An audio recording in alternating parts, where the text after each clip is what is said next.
Hey guys, how you doing? During our time in Belo Horizonte, we met Lucia. She was so kind to let us stay in her lovely home and showed us around the whole city. The city, which is also the capital of the state of Minas Gerais, with 2.7 million people, was, to be honest, never on my radar. I didn't even know that it existed.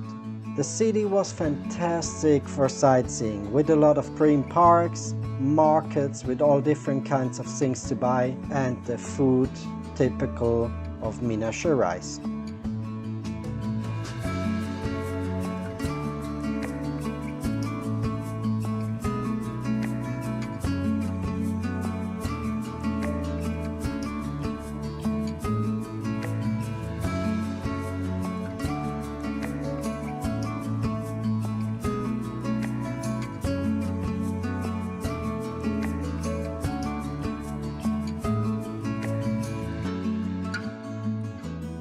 We had a great time in Belo Horizonte with Luisa's family. Thank you so much for this great experience. Thanks for watching, don't forget to subscribe, maybe leave a comment or a like. Until then, see you next time, somewhere on this planet.